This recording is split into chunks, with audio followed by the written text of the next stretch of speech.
perkenalkan, saya IP di gitar. Oke, halo, perkenalkan aku Astarina di bass. Saya Noval di vokal. Saya Simul di gitar. Oke, kami Circle Fox.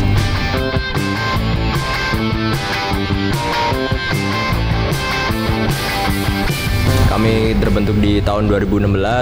Awalnya kami berdua, aku sama si Noval. Pertama kita main sama formasi lama, cuman namanya sebelum itu belum Circle Fox. Pada 2019 ya, si Acil masuk, sama Simul juga masuk, dan kita mulai bikin lagu, dan keluar lagu pertama tahun 2019 September. Dan terus EP kita di 2019 Oktober.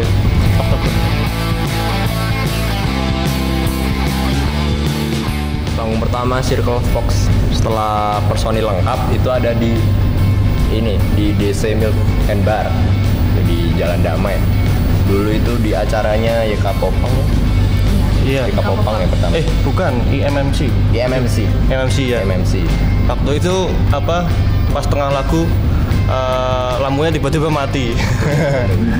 Waktu itu lumayan lucu sih, karena masih belum ke kontrol juga, belum ada arahan dari sana sini, jadi kita masih main bebas aja gitu, bawain lagunya The Strokes sama lagu kita sendiri. Waktu itu udah mulai bikin beberapa, walaupun belum direkam.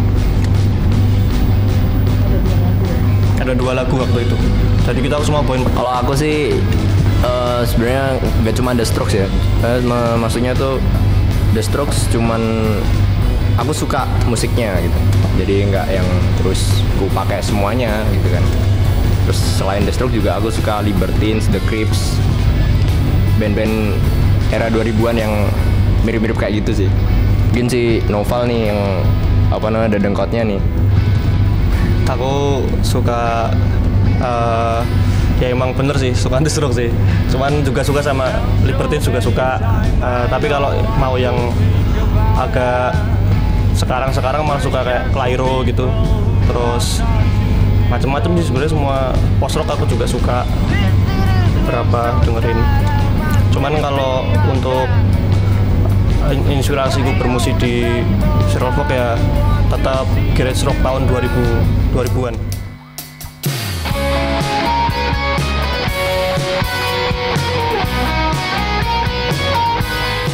Kalau aku pribadi sih kayaknya yang paling beda di antara teman-temanku, karena kalau dulu sih aku dengerinnya kayak emang yang musik-musik lawas tapi balad gitu. Jadi kayak misalkan Paul Anka, kemudian Frank Sinatra, kemudian Ella Fitzgerald, kemudian ya yang sejenis itu. Tapi juga kalau misalkan untuk di band aku sukanya sih Radiohead, kemudian aku suka dengerin Paramore mungkin gitu. So mungkin kalau misalkan untuk influence yang looknya wanita, aku suka Isyana Sarasvati, mungkin itu aja sih ya. Mas Mul? Kalau dari aku sendiri dulu waktu mulai bareng sama Circle Fox, lagi sering-seringnya dengerin Arctic Monkeys sih itu. Jadi waktu itu kok ya diajak ngeband-bandan yang genrenya hampir-hampir sama gitu, ya udah jadinya nyambung aja. Kalau yang lainnya juga musik-musiknya ngikuti teman-teman juga aja sih. Temen dengerin apa ikut suka gitu aja sih, nggak yang ribet-ribet banget.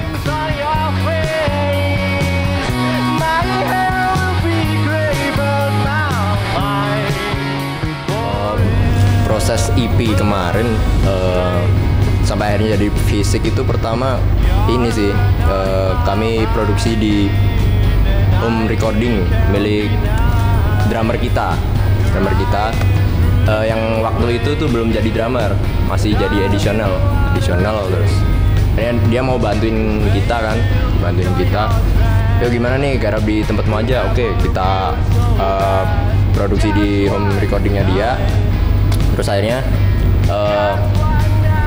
kita bikin sekitar 5 lagu. Terus akhirnya Saya jadi finishing, terus akhirnya ke fisik sih. Kita kepikiran fisik. Karena apa ya? Kepengen gitu. Kepengen aja punya rilisan fisik bentuk CD gitu.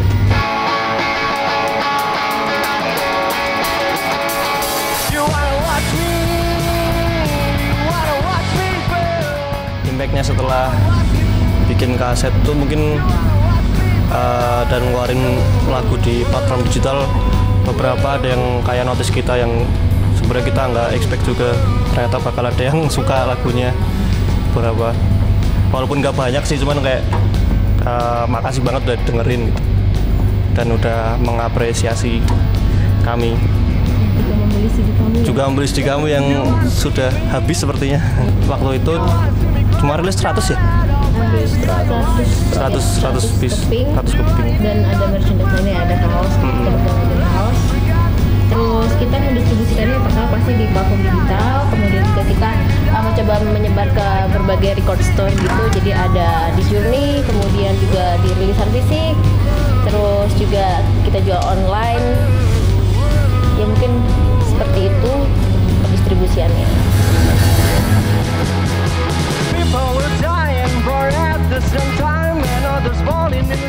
Sebenarnya karena mungkin ngeditnya gampang ya awal tuh, karena ngedit video kayak gitu lebih nggak banyak ngeribetin soal grading apa dan lain-lain. Dan saya juga suka film-film tahun-tahun segitu sebenarnya, beberapa sedikit banyak terinspirasi. Dan kayaknya awal-awal saya bikin video klip yang Swim itu tuh beberapa band di luar tuh udah mulai nerapin konsep VHS gitu, konsep video lama kayak gitu yang persegi. Dan udah sih itu aja sih.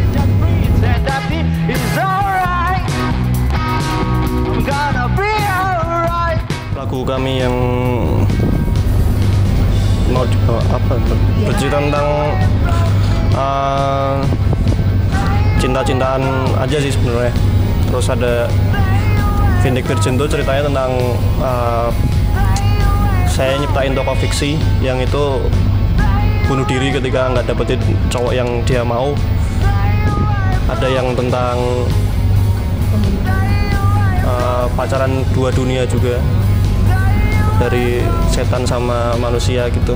Jadi emang ngambilnya kebanyakan dari film ya? Iya, ada film. Ada movie dari Thailand yang kemudian diaplikasikan dalam lirik, dia dikemas oleh si novel. Iya.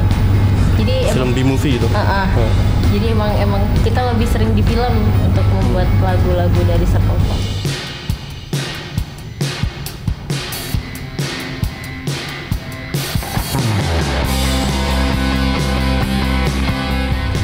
Ini pemikiranku aja sih. Mungkin karena aku sudah berkecimpung di band yang emang bukan bebas juga, tapi karena memang kita ya namanya berpikir kan abstrak, kita nggak bisa menyamakan satu pemikiran orang dengan pemikiran yang lainnya. Jadi kalau aku sendiri di Jogja sih, misalkan aku bersama mereka aku nyaman, inilah hidupku. Tapi misalkan aku sudah pulang ke rumah, aku jadi nice girl lagi gitu, kayak fake, jadi fake people gitu. Tapi aku berusaha untuk nyaman dengan hal itu. Ya selagi kita masih waras kayaknya aman-aman aja.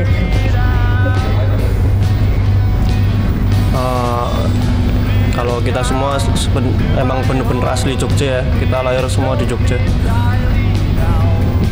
Sebenarnya kita ngerasain cukup nyaman sih tinggal di kota Jogja tuh, menurut saya dibanding kota-kota lain yang pernah saya tinggalin tuh, Jogja tuh paling nyaman. Walaupun sekarang kita lagi diterpa banyak pembangunan di mana-mana gitu. Kayak banyak anak-anak Twitter sebut itu kan Jogja dibuat dari angkringan dan kenangan dan angkringan gitu. Ya itu sebenarnya ada benernya juga sebenarnya. Tapi ya kita kan nggak mungkin bikin musik tentang itu juga kan, angkringan juga. Agak bingung juga, pengen. Gitu kan agak lucu. Sate usus gitu kan agak aneh sebenarnya. Kalau keren sih, agak aneh.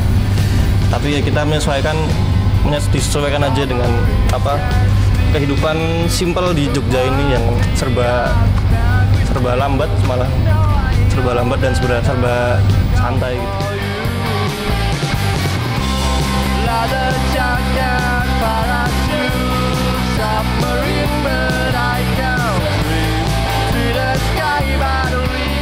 Ya tentang waktu itu saya sering-seringnya main game online sih itu. Aku tuh dibikin sebenarnya udah lama banget, jadi tentang ya apa sebenarnya artinya kan kembali ke pojok gitu. Kita bakal tetap sejauh-jauhnya kita pergi, kita tetap bakal kembali ke sudutnya yang bisa disebut tuh kamar kita atau tempat kerja kita atau tempat kita nyaman lah ibaratnya. Yang cuma di situ lah yang akhirnya kayak orang nggak ngerti tapi kita bikin lagu aja.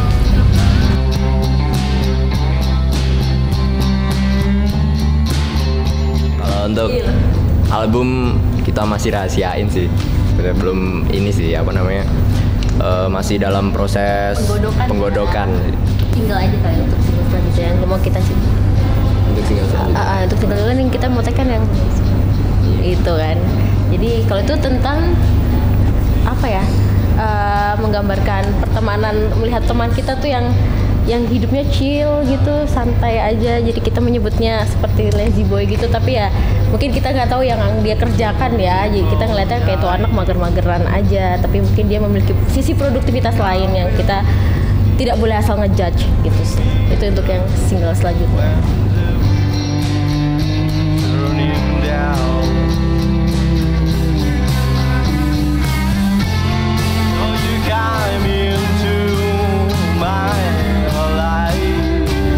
Sekarang tuh aku kalau nonton gigs band-band apa ya, gigs underground gitu, lihat-lihat band penontonnya tuh pada suportif, entah itu moshing atau dia cuma maju di depan aja.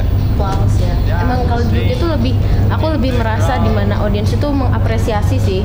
Jadi apapun musik yang dibawakan, walaupun dia tuh ngerti nggak ngerti, tetap aja kayak nganggukin kepala, tetap goyang-goyang badan, dan akhirnya juga tetap tepuk tangan. Jadi emang enaknya bermusik di Jogja itu seperti itu, kayak kita tetap mendapatkan energi positif dari teman-teman yang menonton. Kalau aku pribadi lebih seneng ke teman-teman antar bandnya sih. Aku merasa saling support, saling dukung, misalkan saling berkabar. Ada ini nih, ada misalkan apa sih yang single baru single baru atau enggak misalkan kayak gitu-gitu, kita kayak yang saling up satu sama lain. Jadi membuat skena permusikan di Jogja tuh tetap hidup gitu loh.